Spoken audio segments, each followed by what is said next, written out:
যেমন security service, white হাউসের কর্মচারী, প্রেসিডেন্ট লোক, এক কথা খুবই অনেক লোকের জানার কথা আরেকটু বেশি। এমনকি এরকম লোকও আছে যে প্রেসিডেন্টকে দেওয়া সব খাবার খেয়ে দেখে তার নিরাপদ কিনা। আশা করি তার আপত্তি হবে না যদি সে দেখে ও লাঞ্চের জন্য কি ভেবে রেখেছে। তা খোলা প্রকৃতির প্রতি আপনার ভালোবাসাটা কোত্থেকে এসেছে? আমি হাওয়াইতে বড় হয়েছি, তাই সমুদ্রে বেশি সময় কাটাতাম, পাহাড়ে খুব একটা না। যদিও কিছু অপূর্ব পাহাড় আছে হাওয়াইতে, আমি বন্ধুদের সঙ্গে প্রায় বেরিয়ে পড়তাম আর একটা পুরনো তাঁবু খাটাতাম। ও তাই নাকি? হ্যাঁ। তা ওই বয়সে কখনো মনে হয়েছিল একদিন আমি প্রেসিডেন্ট হব? না, কখনো হয়নি। মনে হয় এটা জঙ্গলে বললে ভালো হবে যে শুধু আমি ভাবিনি তা নয়, কারোর মাথাতেই কথাটা আসেনি। তাই হ্যাঁ। আচ্ছা, এবার এটা এসে দেখুন। ওটা কি ওখানে? ভাল্লুকের গায়ের লোম। এটা আশ্চর্যের কিছু নয় যে ওরা এই পথ ধরে নদীতে নেমে আসে খাবারের খোঁজে। এই দেখুন, বাদামি ভাল্লুকের লোম। বের কিছুটা ভাল্লুকের লোম দেখালে, আর এরকম জিনিস এত কাছ থেকে প্রথমবার দেখলাম। যতটা ভেবেছিলাম তার চেয়ে নরম। হ্যাঁ, এর মানে আমাদের আর একটু সাবধান থাকতে হবে। হ্যাঁ অবশ্যই। ভাল্লুক কখন সবচেয়ে মারাত্মক? কখন? খাওয়ানোর সময়। আচ্ছা। বাচ্চাদের বাঁচানোর সময়। আর যদি চমকে দেন মিলনের সময়। আসলে এই কথাটা আমার মানুষের ক্ষেত্রে প্রযোজ্য। তাহলে কি কি করা উচিত যদি ভালো সামনে আসে? কারণ আমি শুনেছি যে দৌড়ানো উচিত, কারণ ওরা আমাদের থেকে প্রায় দুগুণ দ্রুত চলে। হ্যাঁ, এটা জানি, তখন মাটিতেই থাকতে হয়। তবে এটা জানি না যে কথাটা ধারণা নাকি সত্যি। হ্যাঁ, ঠিকই বলেছেন। ওরা আমাদের চেয়ে দ্রুত আর সত্যি আপনি লড়াইয়ের যোগ্য নন আর ভয় দেখিয়ে তাড়াবেন। তবে অবশ্যই আওয়াজ করে বোঝাবেন আপনি আসছেন। বেশ, এই উপায়টা আমি অবশ্যই মনে রাখবো। আমি জঙ্গলের মধ্যে দিয়ে হাঁটার সময় এতে কোনো ক্ষতি নেই যদি আমরা অল্প বিস্তর আওয়াজ করি, ওদের বুঝিয়ে দিতে যে আমরা আসছি। আসছে ভাল্লুক। গলার আওয়াজটা উঁচু। আমি দেখতে চাই যে ভাল্লুকগুলো বুঝুক যে আমরা আসছি, বা মেয়ে হলেও চলবে। হ্যাঁ, তা ঠিক। কেননা যদি ওর সঙ্গে বাচ্চা কাচ্চা থাকে তখন কাজটা আরো বাড়তে পারে। হ্যাঁ, জানেন আমার ছেলেরা কি বলেছে? বলেছে প্রেসিডেন্টকে জিজ্ঞেস করো কিসে উনি ভয় পান। জানো তো, আসলে যখন আমার স্ত্রী মানে মিশেল চটে যায়, আমি চিন্তায় পড়ে যাই। ওটা বিশেষ দৃষ্টিতে আমার দিকে তাকায়, আর আমি বুঝতে টিকে থাকার আভাস পান। তা বটে, যদি আমার তেমন কোনো ভীতি নেই, মানে একজন জেনারেল হিসাবে। আর এমনিতে বলছি, তবে আমি তোমার মতো অত বড় রোমাঞ্চ সন্ধানী একেবারেই নই। তো আমারও কিছু, তবে বেশিরভাগ সময় আমি তৈরি। তোমার কিসে কিসে ভয়? ককটেল পার্টিতে ভীষণ অস্বস্তিতে পড়ে। আর একটু বাড়ি বলছি না, আমি প্রেসিডেন্ট হলে সত্যি খুব খারাপ হতো। প্রেসিডেন্ট হলেও ককটেল পার্টিতে যাব না। আর কি জানো তো, তোমাকে ওয়াশিংটনের বাইরে রাখলে। অসংখ্য ধন্যবাদ। হ্যাঁ, ঠিক বলে। আপনার সঙ্গে গিয়ে দেখা করে আসবো, তবে ককটেল পার্টি নয়।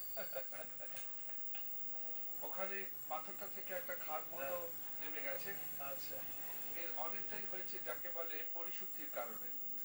বৃষ্টিতে বা জমে গিয়ে ওটা বেড়ে গিয়ে ফাটল ধরে আর সবটা হুড়মুড়িয়ে ধসে পড়ে। তবে এটা একটা ভালো ব্যাপার হলো কি, যদি এরকম এটা নিয়ে কিছু করতে পারি, একটা সরু কিছু পাই, তাহলে তার উপরে আমরা রাখতে পারি। আমার লক্ষ্য আপনার জীবনের সেরা রাষ্ট্রপতির ভোজ খাওয়ানোর। আমি দেখেছি বেয়ার এমনিতে কি কি খায়, তাই আশা করি ও সেটাই দেবে যা কখনো সখনো প্লেটে দেখা যায়। খুব কম হলে এমন একটা কিছু হওয়া দরকার যার তখনও পর্যন্ত ঠ্যাং আর চোখগুলো নেই। আর এর সবটাই হলো অল্ডার, ওই গাছগুলোর থেকে। ক্যাথকিন্সের নাম শুনেছেন? না। দেখি কিছু ছোট করে। এগুলো একটু ছোট। এটা দিয়ে চা বানাতে পারবো। আচ্ছা। ওই যে দাঁড়ান, একটু ধরুন তো। আচ্ছা। যে গাছটা বেয়ার করতে পারে তা হলো সবসময় সংযুক্ত করে লোকেদের তাদের মূল মৌলিক আদত অভিজ্ঞতার সঙ্গে, যা বাইরে থাকলে আমাদের সবারই পায়। যখন কোনো টেলিভিশন নেই বা কোনো সেলফোন নেই। এই পাতাগুলো গোটা দুয়েক দিন। ওগুলোর কয়েকটা তো বেশ ভালোই মনে হচ্ছে। একটু বেশি সবুজ। ওইখানে কিছুটা আছে, ওইখানে দেখতে পাচ্ছি। ওর উদ্দীপনাটা দারুণ লাগে, আর ওর কাছ থেকে এই মৌলিক টিকে থাকার দক্ষতা শেখা সবারই খুব ভালো লাগবে বলে। এতে রয়েছে প্রচুর উদ্যম, আর এটা ফোলাও কমায়, আর ভালো চাও হয়। এগুলোর নাম কি বললে? একে বলে ক্যাটকিন্স।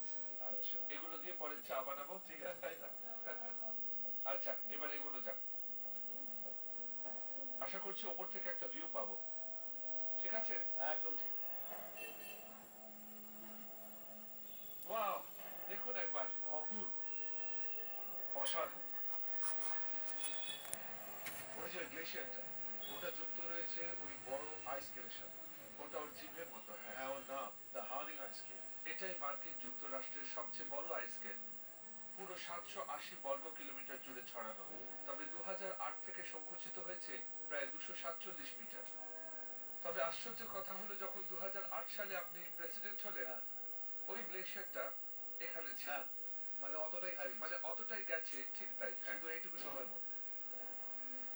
সত্যি যখন গ্লেশিয়ারটা দেখি একটা অনুভূতি হয় যে এর বিশালত্ব কতখানি। তবে এটা এও মনে করিয়ে দেয় যে এটা কতটা সরে গেছে আমার প্রেসিডেন্ট হওয়ার সময় থেকে। আর এটা এই কথাও বুঝিয়ে দেয় যে কেন আবহাওয়া পরিবর্তনে আরো মনোযোগ দেওয়া উচিত আর উপলব্ধি করা উচিত যে এই বিষয়ে আমাদের করণীয় কি। এরপর এখান থেকে যদি সেলফি তুলি তাহলে সবার সেরা ভিউ পাবো। নিরাপত্তার জন্য আমার কাছে স্মার্টফোন নেই, তাই আমার কর্মচারী থেকে নিতে পারো। যাক চলে, আবার গোল বেঁধেছি তো, এ সত্যি ভাবা যায় না। এটাই প্রমাণ করে দেয় যে আমার কাছে স্মার্টফোন নেই। এটা আগে সাথে পেরিয়েছি, তাই নাকি? হ্যাঁ, কাপড় খুলে। ও, ওটা অবশ্য আমাদের করতে হবে। নিরাপত্তা সবসময় প্রধান চিন্তা এইসব সফরের ক্ষেত্রে, আর প্রেসিডেন্টের ক্ষেত্রে তা আরো অনেক ধাপে এগিয়ে গেছে। এখানে রক্ষী দল পুরো পাহাড়ের গা বেয়ে উঠে গেছে, আর ছবি তোলার ঠিক আগের মুহূর্তে একটা সামরিক হেলিকপ্টার আমাদের মাথার উপরে পাক দিতে শুরু করলো। আর সত্যি বলতে আমার কোনো ধারণাই নেই যে ওপর থেকে ওরা আসলে কি খুঁজছে, আর বাস্তবিক আমি জানতেও চাই না।